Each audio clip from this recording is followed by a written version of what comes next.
Let's talk about Cathedral Basilica of St. Peter's and Paul, a staple within Philadelphia and something you've walked by multiple times, maybe on your way to a couple Eagles parades. But the construction of this cathedral and this architectural history is indeed a response to the Phillies' native roots of 1844, and the lack of low-level windows was a deliberate design to prevent vandals from that time period. This detail was well documented within the building's construction and its history, and we're grateful enough to have at least walked by it and hopefully get in there one day now that I know about this amazing history. The architect himself that helped design the cathedral, well, it was a collaboration effect. You first had the premier architect, who was Napoleon Lebron, who was the premier architect and based his design on the Roman church, which the Roman church of St. Carlo, well, it was Fan Carlo La Cormoso. Also, John Notman built a significant role in this, designing the dome and also some other parts of the design.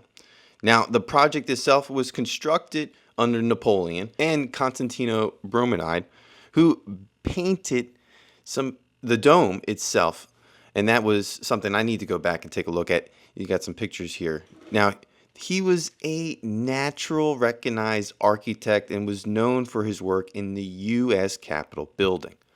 Now, the completion was in 1864, but that wasn't when the first cornerstone was laid in 1846. It's a big difference. That was due to Bishop Kendrick's insistence to avoid debt, and the construction was slow. The exterior was completed in 1859, well over 10 years from the first cobblestone laid. And then the cathedral itself was opened in 1864, 5 years later. And then we saw some interesting history or status changes to a basilica status, where the cathedral was elevated to the status of minor basilica in 1976 by Pope Paul. And then you also have hosted, since then, Pope John Paul II in 1979 and Pope Francis in 2015. This place is a staple and something that really could just sneak by. It's located not too far from the famous museums, and it really is a museum itself. I'm glad I got to learn a little bit more about it through this platform called YouTube, and that's why we need your subscription, because, well, we need